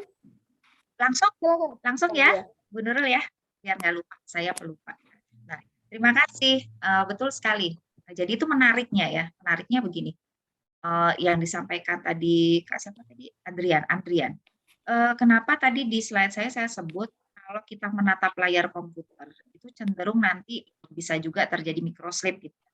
Yang di note di sini adalah yang kita lihat adalah sesuatu yang monoton. Nah, kalau film, apalagi film apa sih sekarang anak-anak lagi senang, saya lupa. Filmnya menarik, itu tidak akan menimbulkan ngantuk. Karena apa? Itu tadi, antara kognitif dengan afektifnya jalan. Sesuatu yang kita suka, itu akan cenderung menarik perhatian kita. Betul nggak? Kalau sesuatu yang sudah monoton itu kan cenderung akhirnya membuat terjadinya boredom atau kebosanan. Kalau sudah bosan, cenderung mengantuk karena tidak ada perhatian lagi ke sana. Nah, jadi betul seperti tadi kata Adrian, kalau lagi ngerjain tugas segala macam kan fokus gitu ya. Nah, sehingga itu karena menarik perhatian, bukan sesuatu yang monoton, harusnya tidak ngantuk. Tapi kalau misalnya tetap terjadi ngantuk, berarti saat itu terjadi kelelahan di otaknya. Gitu ya. Jadi ngantuknya bisa karena bosan, nggak ada tantangan, gitu ya, nggak ada tantangan, atau itu tadi otaknya lelah, sehingga kemudian dia bisa menjadi ngantuk. Apakah bisa menjawab Kak Adrian? Kalau belum, boleh kita diskusi lagi. Baik Bu, baik, udah paham. Jadi kelelahan ya Bu. Ya. Nah, jadi pemicunya berarti kelelahan. Iya. Gitu. Terima kasih banyak, Bu. Oke. Oke, Mas Adrian. Selanjutnya tadi ada Mas Faris ya, yang raise hand.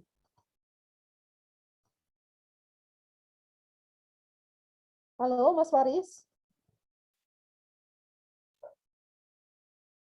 Oke, karena tidak memberikan respon, ini ada satu pertanyaan lagi di kolom chat dari Mbak MC, Mbak Fitri Hidayah. Ingin menanyakan terkait depresi tadi, Bu. Ini kayaknya Mbak Fitri suka depresi ini. Sama. Bagaimana apa yang menyebabkan depresi itu semakin memburuk dan bagaimana cara untuk merilis atau menghindari depresi? Mungkin menghindari dan menyembuhkan depresi mungkin. Oke. Silakan Bu Wulan. Ya.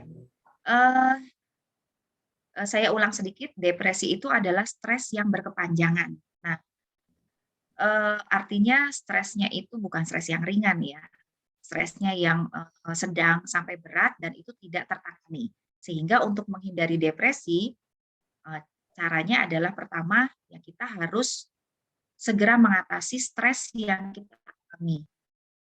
Jadi untuk misalnya kalau ada masalah, ya jangan dihindari. Menghindari sementara, oke. Menghindari sementara itu dalam rangka untuk menyiapkan mental kita untuk menyelesaikan masalah ini, gitu ya.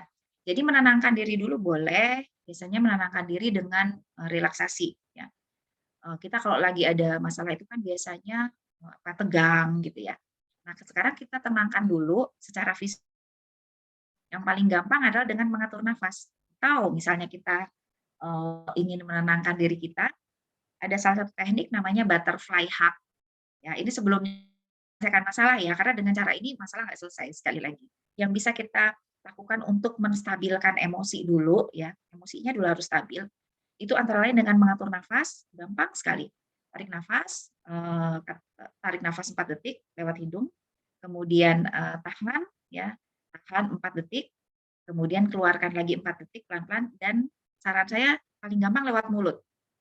Bukan tidak boleh lewat hidung, tapi kalau lewat mulut itu membuat awareness kita ada. Jadi kita menyadari bahwa oh ini kita bernafas dan di sana boleh sambil menenangkan diri. Misalnya sebutkan, saya tenang menghadapi situasi ini. Saya tenang menghadapi situasi ini.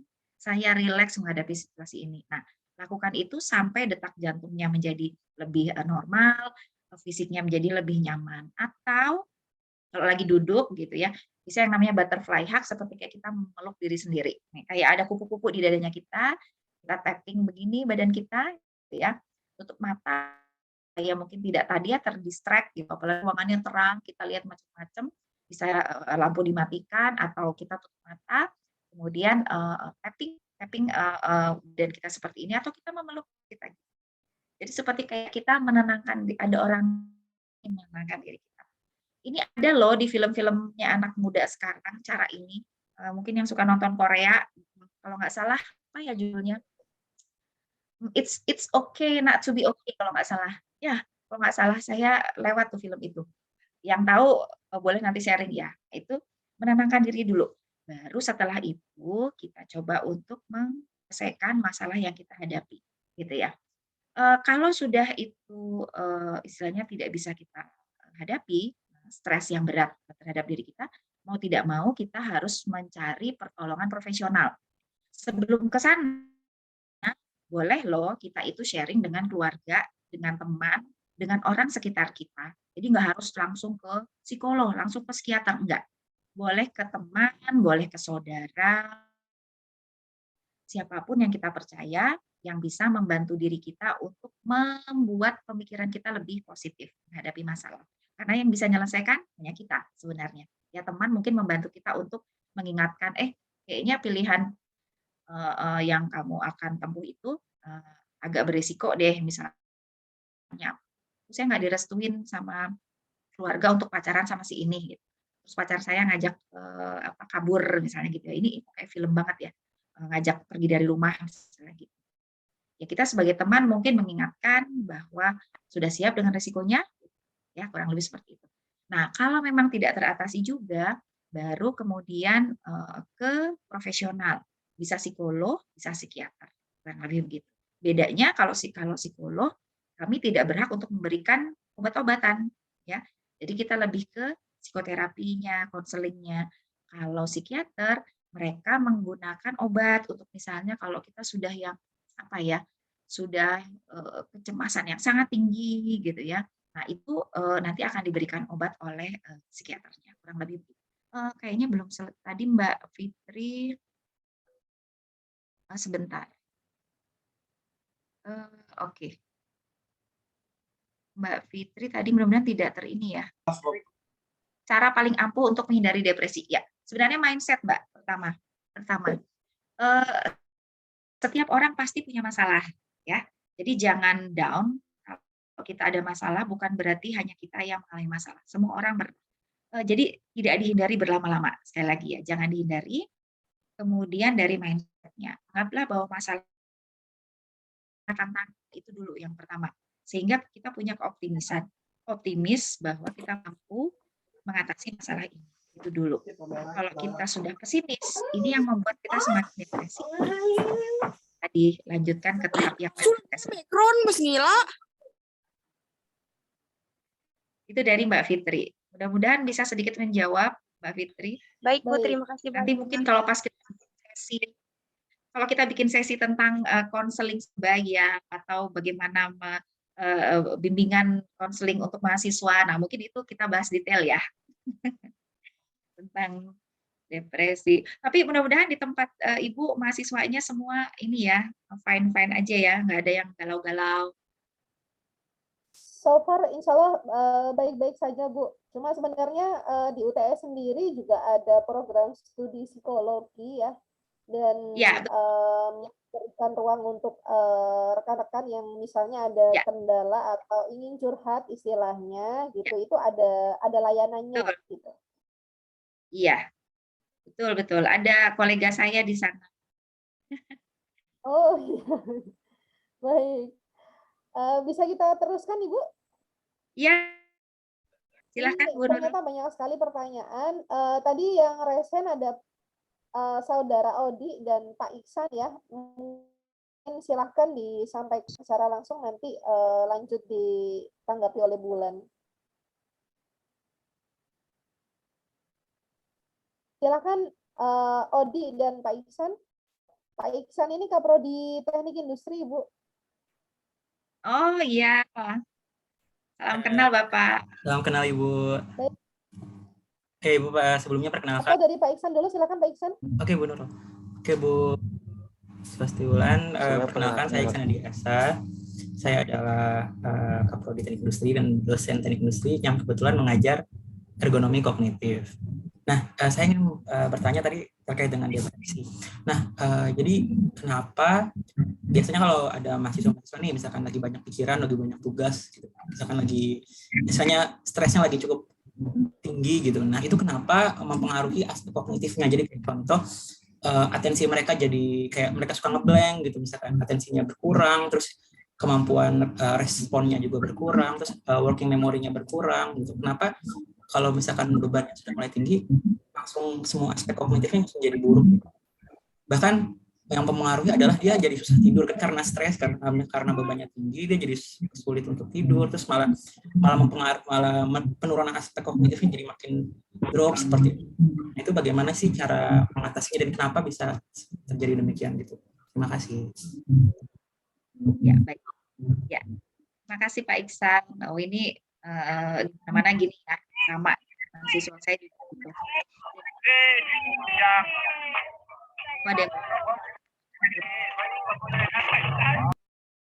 Nah, kalau kita lihat secara fisiologis, mungkin gampangnya begini Pak Iksan, kapasitas manusia itu pasti terbatas. Kalau kami misalnya yang dari psikologi, kita terutama melihat dari kapasitas kognitifnya, ya. Kan mahasiswa juga beda-beda nih ya, kapasitas kognitifnya. Ada yang tinggi gitu, ada yang sedang misalnya, ada yang sedikit di bawah rata-rata misalnya seperti itu. Nah, pada saat dia menerima katakanlah tugas-tugas ini kan adalah beban kognitif untuk dia. Otomatis pasti akan dilihat kapasitasnya. Ibaratnya gelas, kalau sudah penuh gitu ya, Pak Iksan, sudah penuh misalnya gelas. Kalau sudah bebannya banyak, tugas-tugasnya banyak, katakanlah sampai di atas ini, sehingga nanti mau diisi air lagi, itu airnya tumpah. Karena dia kapasitasnya cuma 1 gelas ini. Mungkin bisa beda lagi dengan yang lain yang mungkin kapasitas intelektual segini gitu Pak ya. Tapi itu pun kalau sudah banyak, kalau diisi lagi akan tumpah. Gitu ya Pak. Jadi memang kembali ke kapasitas kognitif dari masing-masing mahasiswa ini.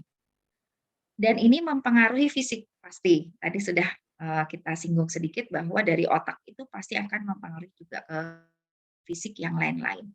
Dan satu hal Pak, yang kadang-kadang kita terlupa, itu juga adalah afektifnya, afeksinya, perasaannya.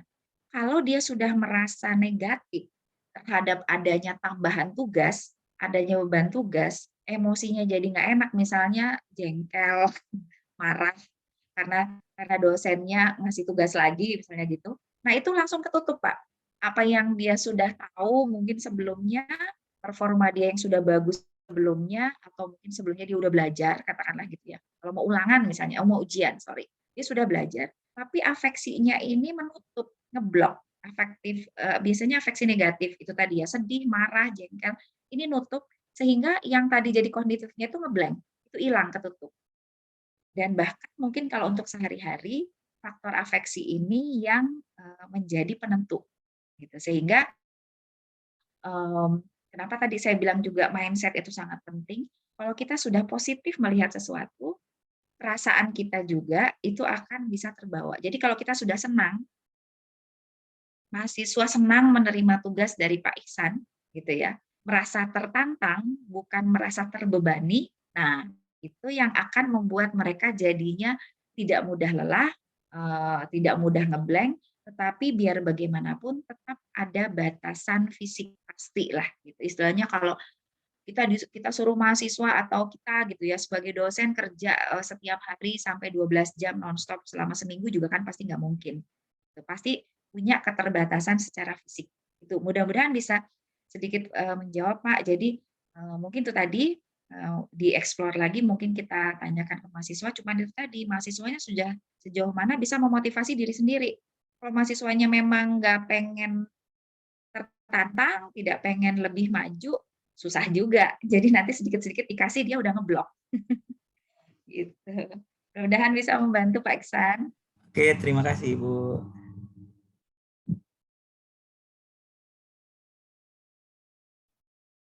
Terima kasih Pak Ihsan. Baik, ini karena berhubung waktu juga yang terbatas, rekan-rekan peserta mungkin tidak bisa semua pertanyaan saya ajukan ya atau direspon oleh Bu Wulan. Mungkin satu pertanyaan terakhir Ibu. Oke. Baik. Ini ada pertanyaan dari mahasiswa UTS. Dari saudara Andi Sultan tentang bagaimana cara menghindari distraksi saat menatap layar biru agar tidak terlalu fokus. Mungkin kaitannya dengan lanjutan jawaban saudara Adrian tadi ya. Baik, silakan Ibu. Oke, terima kasih. Kak Andi Sultan ada, bisa saya perlu sedikit konfirmasi tentang pertanyaannya. Boleh dijelaskan? Saya Bu. Ya, boleh jelasin. Karena ini yang dimaksud menghindari distraksinya supaya tetap fokus, ataukah supaya tidak terlalu fokus? Ini maksudnya seperti apa? Mungkin bisa dijelaskan. Terlalu fokus, soalnya kemarin saya sempat kegores kornea mata saya, jadi saat online terganggu gitu Bu. Iya. Terlalu fokus. Supaya tidak fokus, karena saya kalau terlalu lama lihat api juga sakit mata saya. Sebenarnya jawabannya Mas Andi sudah tahu, semua hal pasti ada batasannya. Kalau tadi saya sarankan ke Pak Ihsan untuk mempertimbangkan itu tadi kapasitas fisik, demikian juga untuk Kak Andi. Menatap layar biru, coba dicek dulu berapa batasannya secara umum untuk mata manusia. Jangan sekali-sekali melewati batasan itu. Dan kemudian ada kapasitas pribadi. Mungkin Kak Andi bisa beda dengan batasan umum. Harus tahu bahwa batasan diri pribadi kita itu berapa lama. Nah, itu jangan dilanggar karena nanti dampaknya seperti tadi gitu ya, malah bisa merembet kemana-mana. Jadi kata kuncinya adalah pelajari batasan. kapasitas. Kalau di bahasa ergonominya itu kapasitas dari individunya, begitu. Itu ya. Jadi itu tadi mungkin kelamaan, Kak Andi, kelamaan itu. Ya. Sebenarnya kan dibutuhkan tuh fokusnya, karena memang untuk belajar misalnya gitu ya, untuk fokus atau main game, deh, game juga harus fokus kan. Oke, terima kasih. Mahasiswa itu, Yo. jadi batas waktu deh ya, yang perlu dipertimbangkan. Oke. Iya, semangat Kakak. Baik, itu tadi pertanyaan terakhir ya yang mungkin bisa kita diskusikan kali ini. Sepertinya menarik Ibu Wulan untuk ada sesi selanjutnya. Boleh, kapan-kapan. Baik, baik. Baik Ibu. Baik, di akhir penyampaian materi ini saya bisa simpulkan ya terkait microslip tadi, bahwa microslip itu adalah kondisi di mana seseorang mengalami posisi di gelombang theta dalam waktu yang sangat cepat, dan seringnya kita tidak menyadari bahwa kita dalam kondisi microslip, sehingga kondisi ini bisa menjadi sebuah pemicu bahaya, terutama bagi kita yang sedang berkendara atau melakukan aktivitas kerja sebenarnya, tidak hanya berkendara. Seperti itu. Dan banyak juga yang menjadi pemicu di microslip, yaitu misalnya adalah kurangnya kualitas dan kuantitas tidur, terus adanya kegiatan yang monoton, dan terlebih lagi terkait kelelahan. Sehingga apabila kita sedang melakukan sebuah aktivitas kerja dan merasakan adanya tanda-tanda kelelahan atau mungkin mendekati microslip tadi, kita bisa istirahat sejenak untuk mengembalikan fokus atau atensi kita, sehingga kita tidak akan mengalami bahaya, atau tepatnya menghindari bahaya itu terjadi pada diri kita. Mungkin itu yang bisa saya sampaikan sebagai moderator. Sebagai penutup, mungkin Bu Wulan bisa menyampaikan closing statement untuk paparan atau kuliah kali ini. Silakan Ibu. Ya. Terima kasih Bu Nurul. Pertama, saya menyampaikan terima kasih atas atensi dari semua, dan semoga pembicaraan kita kali ini tentang microslip bisa menjadi pemicu untuk kerjasama kita, diskusi kita ke depannya, yang tentu saja akan lebih semakin baik jika dilakukan dari berbagai tinjauan latar belakang ilmu, bukan hanya teknik, psikologi, mungkin nanti tentang kesehatan. Jadi menurut saya ini diskusinya sangat menarik dan sangat bermanfaat untuk saya terutama, gitu. Dan mudah-mudahan yang saya sampaikan juga bisa menginspirasi Bapak Ibu, teman-teman mahasiswa untuk terutama untuk penelitian yang terkait dengan teknik industri tentunya, dan ergonomi juga, atau psikologi, dan apapun yang bisa kita kembangkan untuk masyarakat. Saya kira begitu. Terima kasih Bu Nur. Baik, terima kasih Ibu Wulan. Senang sekali sudah berkesempatan dan Ibu berkenan gitu ya untuk transfer atau berbagi ilmu dan pengalamannya kepada kami semua. Dan mohon maaf kepada para peserta, terutama yang sudah menyampaikan pertanyaan dan belum berkesempatan untuk didiskusikan kali ini. Insya Allah nanti kedepannya Teknik Industri UTS akan melakukan webinar atau kuliah tamu semacam ini secara rutin ke depannya. Jadi ikuti informasinya terus, terutama rekan-rekan atau saudara-saudara dari luar Teknik Industri UTS. Baik, saya mohon diri sebagai moderator. Terima kasih dan mohon maaf atas kekurangan dan keterbatasan saya. Sekian, selamat siang. Wassalamualaikum warahmatullahi wabarakatuh. Waalaikumsalam warahmatullahi wabarakatuh. Waalaikumsalam warahmatullahi wabarakatuh. Baik, terima kasih saya ucapkan kepada Ibu Nurul Hudaningsi STMT selaku moderator, dan juga terima kasih saya ucapkan kepada Ibu Dr. Nimade Swasti Wulandiyani. Semoga apa yang beliau sampaikan dapat bermanfaat bagi kita semua. Amin. Acara selanjutnya yaitu pembacaan doa yang akan dibacakan oleh Saudara Lalu Taufikur Rahman kepada Saudara Lalu Taufikur Rahman, saya persilahkan. Assalamualaikum warahmatullahi wabarakatuh. Waalaikumsalam warahmatullahi wabarakatuh. Baik, mari kita berdoa agar apa yang kita pelajari pada hari ini bernilai pahala di mata Tuhan. Dikarenakan ada yang non-muslim, jadi mari kita berdoa menurut kepercayaan masing-masing. Berdoa dimulai.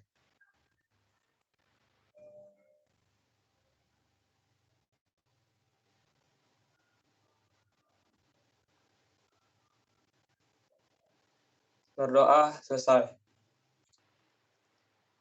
Sekian. Wassalamualaikum warahmatullahi wabarakatuh. Waalaikumsalam warahmatullahi wabarakatuh. Baik, terima kasih saya ucapkan kepada Saudara Lutfi Rahman. Acara selanjutnya yaitu penutup. Sebelum acara ini ditutup, saya ingin mengucapkan terima kasih kepada para peserta dan mohon maaf apabila ada kesalahan kata atau sikap. Saya MC pamit undur diri. Marilah kita tutup acara ini dengan sama-sama melafazkan kalimat Alhamdulillah. Alhamdulillahirabbil alamin. Saya MC pamit undur diri. Wassalamualaikum warahmatullahi wabarakatuh. Assalamualaikum warahmatullahi Bisa foto wabarakatuh. bersama dulu, Bapak Ibu. Mungkin MC bisa pandu. Ya, kenapa Pak? Untuk foto bersama.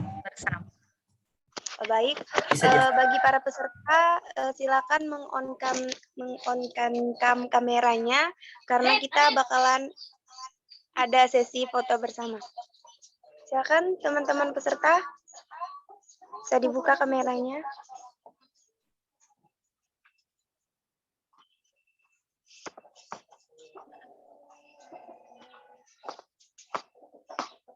Tadi hitung Mbak MC, biar saya bantu untuk screenshot.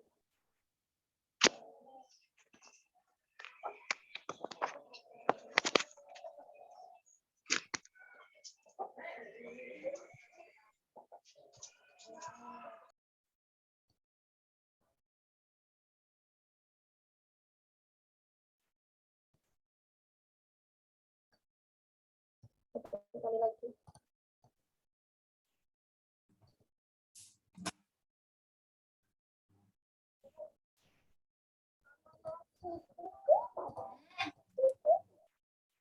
Sudah Mbak MC?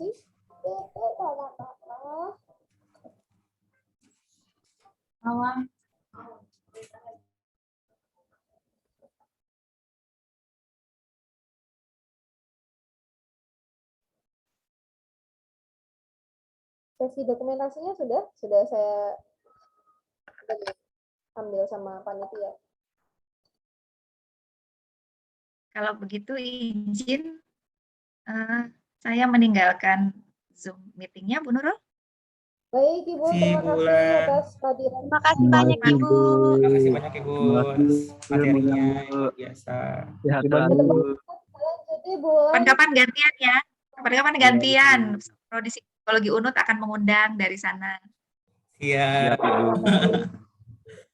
Izin live, Bapak Ibu. Ya, terima kasih Ibu. Terima kasih semuanya yang telah hadir. Iya Pak, terima Ya, kasih Pak. Pak. Bapak Ibu, rekan-rekan mahasiswa, salam kenal semuanya dengan Teknik Industri UTS. Ya Bu. Salam kenal juga Bu. Mohon izin